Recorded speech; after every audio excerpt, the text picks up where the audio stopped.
یہاں تک ذکر تھا سیدنا آدم علیہ السلام کی پیدائش سے پہلے کا۔ اب ہم ذکر شروع کرتے ہیں آدم علیہ السلام کا۔ اللہ تعالیٰ فرماتے ہیں وَمَا خَلَقْتُ الْجِنَّ وَالْإِنسَ إِلَّا لِيَعْبُدُونَ، اور میں نے جنوں اور انسانوں کو اپنی عبادت کے لیے پیدا کیا ہے۔ اللہ تعالیٰ نے ہمارے باپ کو کیوں پیدا فرمایا، ہمیں کیوں پیدا فرمایا؟ تاکہ ہم اس کی عبادت کریں، اگرچہ وہ عبادت کا محتاج نہیں، وہ تو بے نیاز ہے، البتہ ہم اس کے محتاج ہیں۔ اس کے اسماء بہترین اور حسین ہیں، وہ عالی شان صفات کا مالک ہے۔ اس نے اپنے ناموں کے آثار ظاہر کرنے کے لیے مخلوق کو پیدا فرمایا، رحمت کے آثار، قدرت کے آثار، جبر اور طاقت کے آثار اور حکمت کے آثار ظاہر کرنے کے لیے مخلوقات کو پیدا فرمایا، ورنہ وہ کسی چیز کا محتاج نہیں۔ آدم علیہ السلام کی تخلیق سے پہلے ہی اس بارے میں اللہ تعالیٰ کا فرشتوں سے مکالمہ ہوا۔ اللہ تعالیٰ نے فرمایا وَإِذْ قَالَ رَبُّكَ لِلْمَلَائِكَةِ إِنِّي جَاعِلٌ فِي الْأَرْضِ خَلِيفَةً، اور جب تیرے رب نے فرشتوں سے کہا میں زمین میں ایک خلیفہ بنانے والا ہوں۔ خلیفہ سے مراد ہے نائب، اور یہ کہ اس کی نسل میں سے ہر ایک دوسرے کا خلیفہ ہوگا۔ جبکہ سیدنا ابو بکر صدیق رضی اللہ عنہ نبی اکرم صلی اللہ علیہ وسلم کے خلیفہ ہوئے، سو اللہ نے ایک خلیفہ بنانے کا ارادہ فرمایا جو زمین میں حکومت کرے اور اس کو آباد کرے۔ چنانچہ اللہ تعالیٰ نے فرمایا هُوَ أَنشَأَكُم مِّنَ الْأَرْضِ وَاسْتَعْمَرَكُمْ فِيهَا، اللہ تعالیٰ نے تمہیں زمین سے پیدا کیا اور اسی نے اس زمین میں تمہیں بسایا ہے۔ اللہ تعالیٰ کا ارادہ ہوا کہ زمین کو آباد کروائے، جبکہ جن اس قابل نہیں تھے، کیونکہ ان میں اس قدر عقل و دانش نہیں تھی کہ زمین کو پر رونق اور سرسبز و شاداب رکھ سکیں۔ علماء جنات کے بارے میں کہتے ہیں ان کا سب سے بڑا عقل مند جن انسانوں کے 10 سالہ بچے کے برابر عقل رکھتا ہے، اس لیے زمین کو آباد کرنے کی صلاحیت اللہ تعالیٰ نے انسان کو بخشی۔ اللہ نے انسان کو بہترین ڈھانچے اور حسین ترین شکل و صورت سے نوازا، پھر اپنی روح اس میں پھونکی۔ فرشتوں نے اس سے سوال کیا قالوا أتجعل فيها من يفسد فيها ويسفك الدماء ونحن نسبح بحمدك ونقدس لك قال إني أعلم ما لا تعلمون، ایسی مخلوق کو کیوں پیدا کرتا ہے جو زمین میں فساد کرے اور خون بہائے، اور ہم تیری تسبیح، حمد اور پاکیزگی بیان کرتے ہیں۔ اس کے جواب میں اللہ نے فرمایا جو میں جانتا ہوں تم نہیں جانتے۔ دراصل فرشتوں نے کسی طرح معلوم کر لیا تھا کہ آدم کی اولاد زمین میں فساد کرے گی، خون ریزی کرے گی، لیکن انہوں نے یہ بات اعتراض کے طور پر نہیں کہی تھی، کیونکہ ایسا اعتراض تو گناہ ہے، اور فرشتے پلک جھپکنے کے برابر اللہ کی معصیت اور نافرمانی نہیں کرتے، جیسا کہ ارشاد ہوتا ہے بل عباد مکرمون لا يسبقونه بالقول وهم بأمره يعملون، بلکہ وہ تو نہایت معزز عبادت گزار ہیں، کسی بات میں اللہ پر پیش دستی اور سبقت نہیں کرتے، اور اس کے حکم پر عمل کرتے ہیں۔ اسی طرح ارشاد ہوتا ہے لا يعصون الله ما أمرهم ويفعلون ما يؤمرون، اللہ کے حکم کی نافرمانی نہیں کرتے، بلکہ جو حکم دیا جائے بجا لاتے ہیں۔ اس لیے فرشتوں کا یہ پوچھنا وضاحت طلبی کے لیے تھا۔ وہ تو انسان کے پیدا کرنے کی وجہ پوچھ رہے تھے۔ وہ زمین میں جنات کے اعمال اور کرتوت کا مشاہدہ کر چکے تھے، یعنی اللہ تعالیٰ نے انہیں پیدا کر کے اختیار دیا تو وہ فتنہ و فساد اور فسق و فجور میں مبتلا ہو گئے، اور اب ایک اور مخلوق زمین میں بسائی جا رہی تھی، تو اس بات کا امکان تھا کہ یہ مخلوق بھی ان کے نقش قدم پر چلے۔ اس لیے فرشتوں نے تعجب اور حیرت کی بنا پر یہ سوال کیا تھا، اور پوچھنے کا مقصد یہ تھا کہ کیا یہ بھی جنوں کی طرح ہوں گے؟ اس طرح انہیں یہ خدشہ لاحق ہوا کہ شاید ان سے اللہ کی عبادت میں کوتاہی یا کمی واقع ہوئی ہے، جس کی وجہ سے اللہ کو نئی مخلوق پیدا کرنا پڑی۔ اس لیے ان کی بات میں یہ بھی تھا کہ ہم تیری حمد اور ثنا بیان کرتے ہیں۔ بہرحال ان کے سوال کے دو مقصد تھے۔ کیا یہ جنوں کی طرح فساد کرنے والی قوم ہے؟ کیا ہم سے تیری عبادت میں کوتاہی ہوئی ہے؟ اس پر اللہ تعالیٰ نے فرمایا، جو میں جانتا ہوں وہ تم نہیں جانتے۔ اس موقع پر فرشتوں کے ذہنوں میں ایک اور بات بھی آئی۔ وہ آپس میں کہنے لگے کہ اللہ تعالیٰ جو بھی مخلوق پیدا کرے گا وہ ہم سے زیادہ معزز اور عالم نہیں ہو سکتی۔ یعنی جب فرشتوں نے باقی مخلوقات کا جائزہ لیا، مثلا آسمان، زمین، پہاڑ، جن، چوپایوں وغیرہ کا، تو انہوں نے سوچا یہ ہم سے زیادہ مرتبے والی نہیں ہے، لہذا یہ مخلوق بھی پیدا ہو رہی ہے تو یہ ہم سے زیادہ مرتبہ نہیں رکھتی۔ یہ ہمارا خاص مقام ہے کہ اللہ کی تسبیح میں مصروف ہیں، کفر سے محفوظ ہیں، ہر حکم بجا لاتے ہیں، اللہ کے تمام احکامات پورے کرتے ہیں، آسمان اور زمین میں اس کا حکم نافذ کرتے ہیں، اور اللہ کے نزدیک ہم سب سے زیادہ شرف والے ہیں۔ لہذا اگر یہ نئی مخلوق انسان بھی پیدا ہو جائے تو کیا ہوا، ہم سے زیادہ معزز اور علم والی تو نہیں ہوگی۔ بہرحال جب اللہ تعالیٰ نے آدم کو پیدا کیا تو زمین کی مٹی لانے کا حکم فرمایا، چنانچہ اللہ تعالیٰ کے پاس مٹی لائی گئی۔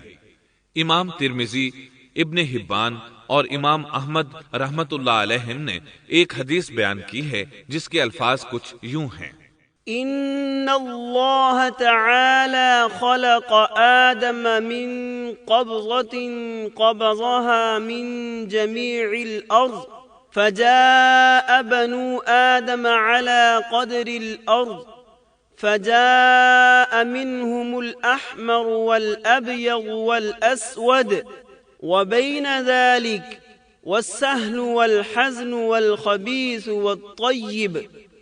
اللہ تعالیٰ نے آدم علیہ السلام کو مٹی کی ایک مٹھی سے پیدا فرمایا۔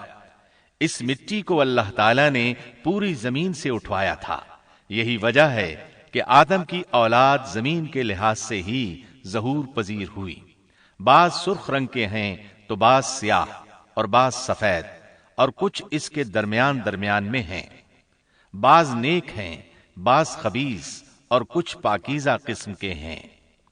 انسان کی تخلیق مٹی سے شروع ہوئی، اس مٹی کو پانی سے تر کیا گیا تو یہ تین بن گئی۔ اسی وجہ سے قرآن مجید کی بعض آیات میں تراب کا لفظ آیا ہے۔ تراب خشک مٹی کو کہتے ہیں، اور بعض آیات میں تین کا لفظ آیا ہے۔ تین تر اور بھیگی مٹی کو کہتے ہیں۔ اللہ تعالیٰ فرماتے ہیں خلقہ من تراب، یعنی آدم کو تراب سے پیدا کیا گیا۔ مٹی کی عام حالت کو تراب کہتے ہیں، اور فرمایا اذ قال ربك للملائكة انی خالق بشرا من طین۔ جب آپ کے رب نے فرشتوں سے کہا کہ میں مٹی سے بشر کو پیدا کرنے والا ہوں۔ جب اس مٹی کو پانی سے زیادہ بھگویا گیا تو وہ لیسدار ہونا شروع ہو گئی، اسی لیے اللہ تعالیٰ نے فرمایا اِنَّا خَلَقْنَاهُم مِّن طِينٍ لَازِبٍ۔ ہم نے انسان کو لیسدار اور چپکنے والی مٹی سے پیدا کیا۔ پھر اللہ تعالیٰ نے اپنے مبارک ہاتھوں سے انسان کا ڈھانچہ تیار کیا۔ اللہ نے فرمایا خَلَقْتُ بِيَدَيَّ، میں نے اپنے دونوں ہاتھوں سے پیدا کیا۔ اللہ تعالیٰ نے انسان کی خلقت فرشتوں کے سپرد نہ کی، بلکہ بذات خود اسے تخلیق کے مراحل سے گزارا اور اپنے ہاتھوں سے اس کی تصویر کشی کی۔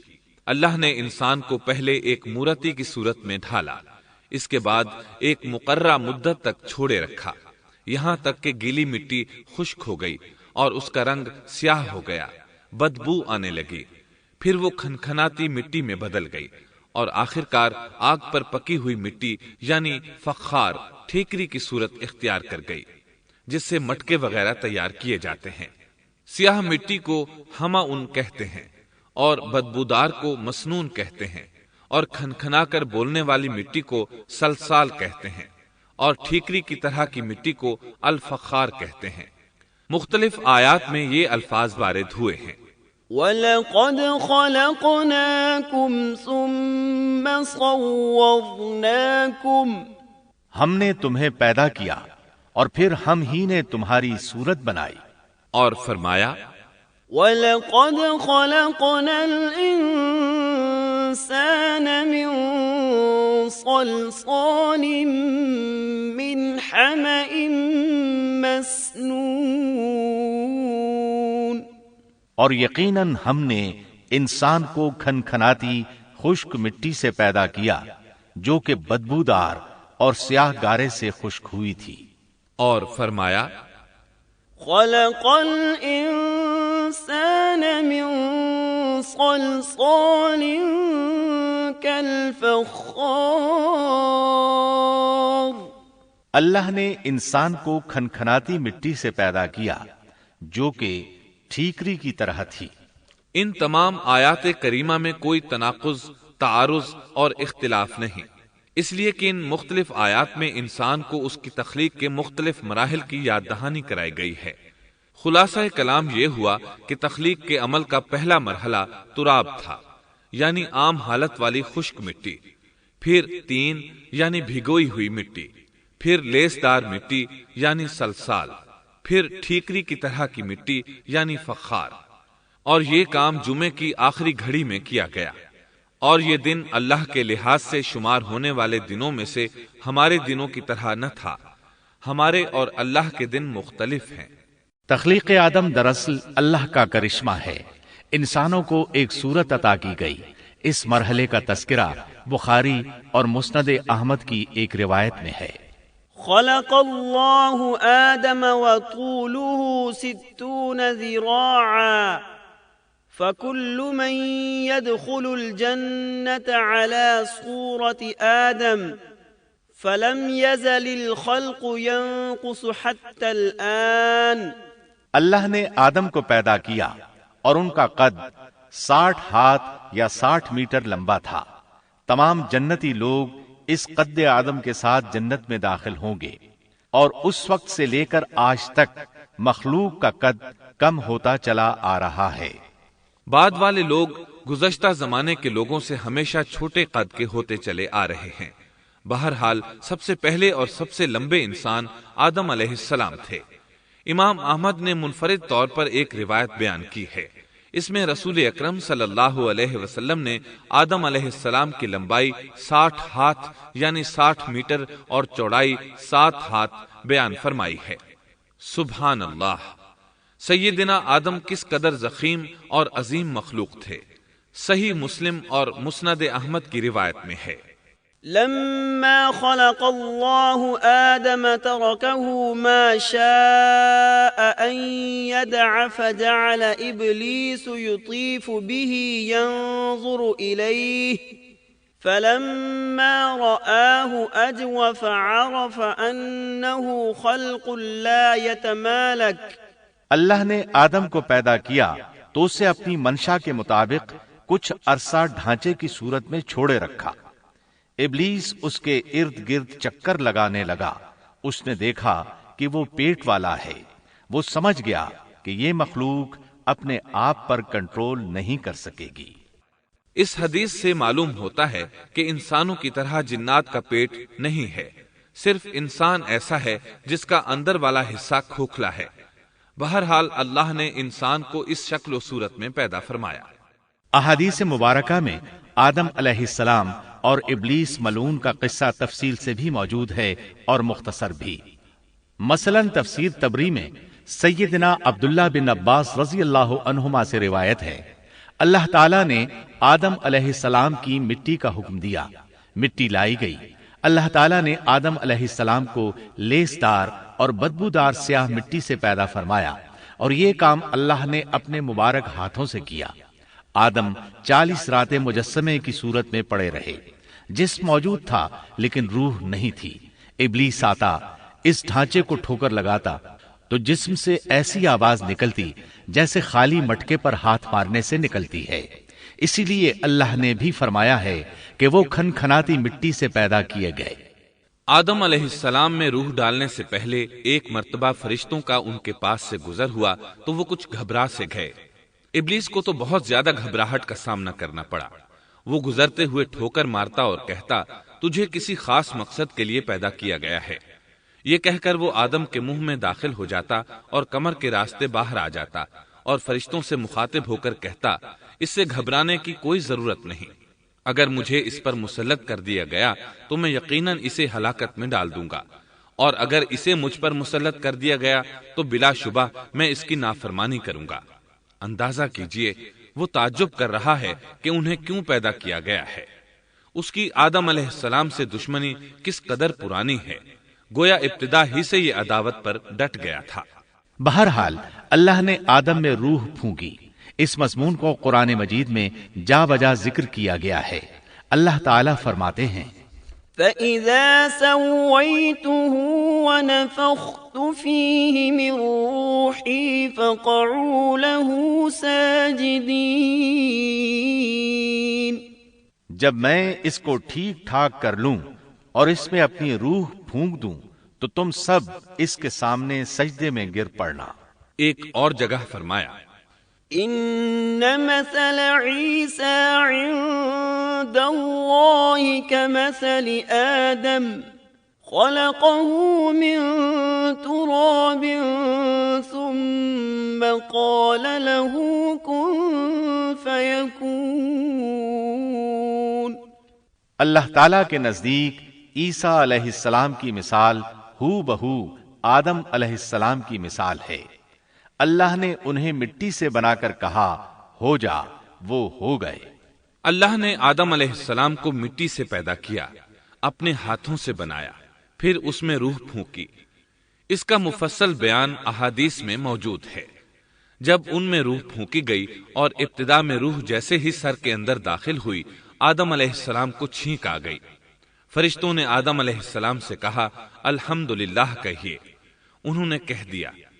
اللہ کی اس تعریف کے جواب میں اللہ تعالیٰ نے فرمایا، رحمک ربک، یعنی تجھ پر تیرا رب رحم فرمائے۔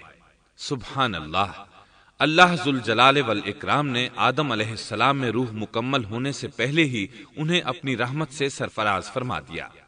بہرحال جب روح ان کی آنکھوں میں داخل ہوئی اور انہوں نے جنت کے پھلوں کو دیکھا تو ان میں غور و فکر کرنے لگے۔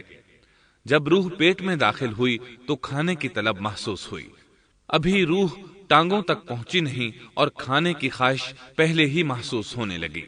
اس جلد بازی اور عجلت کی وجہ سے اللہ تعالیٰ نے فرمایا، خلق الانسان من عجل۔ انسان جلد باز مخلوق ہے۔ سامعین محترم، ابھی آپ دارالسلام اسٹوڈیو لاہور پاکستان سے قصص الانبیاء کا پہلا حصہ تخلیق کائنات اور تخلیق آدم سن رہے تھے۔ قصص الانبیاء کے دوسرے حصے شیطان کی دشمنی میں آپ یہ سنیں گے، اولاد آدم کا تذکرہ، ابلیس کا تکبر اور اس کا انجام بد، اللہ تعالیٰ اور ابلیس کے درمیان مکالمہ، ابلیس کی انسان دشمنی اور کھلے عام بغاوت کا اعلان، تمام فرشتوں کا آدم علیہ السلام کو سجدہ کرنا اور ابلیس کا انکار، ابلیس کے سوال پر اللہ تعالیٰ کا اس کو قیامت تک مہلت دینا، آدم علیہ السلام کا تمام اشیاء کے نام سے متعارف ہونا اور فرشتوں کا اعتراف عاجزی، حوا علیہ السلام کی تخلیق، ابلیس کی عیارانہ سازش اور آدم علیہ السلام اور حوا علیہ السلام کا جنت سے خروج، آدم و حوا علیہ السلام کا اعتراف معصیت اور توبہ کی طرف رجوع، قصص الانبیاء جیسی عظیم پیشکش کی طرح ہم اس قسم کے اہم موضوعات منتخب کر کے کیسٹس اور سیڈیز کی صورت میں دلکش آواز، دلنشیں انداز اور بہترین ریکارڈنگ کے ساتھ آپ تک پہنچا رہے ہیں۔ الحمدللہ ہماری 500 سے زائد کیسٹس اور سیڈیز اس وقت مارکیٹ میں دستیاب ہیں اور ہم مزید موضوعات کو تلاش کر رہے ہیں۔ اس طرح یہ سلسلہ جاری و ساری رہے گا انشاءاللہ۔ دارالسلام اسٹوڈیو تلاوت قرآن مجید، سیرت النبی، قصص الانبیاء، صحابہ کرام، ائمہ اعظام اور محدثین کے حالات و واقعات، نیز نماز، روزہ، حج اور دیگر عبادات کا صحیح طریقہ، بچوں اور عورتوں کے لیے انتہائی دلچسپ اور سچی کہانیاں، اور وہ سب کچھ جس سے نئی نسل کی تربیت اسلامی خطوط پر ہو سکے، آڈیو کیسٹ اور سیڈیز میں پیش کر رہا ہے۔ دارالسلام اسٹوڈیو دارالسلام پبلشرز اینڈ ڈسٹریبیوٹرز کا ایک حصہ ہے جو اسلامی کتب کی اشاعت کا بین الاقوامی ادارہ ہے، جس کا ہیڈ آفس سعودی عرب کے دارالحکومت ریاض میں واقع ہے، جس کے مینیجنگ ڈائریکٹر جناب عبد المالک مجاہد ہیں۔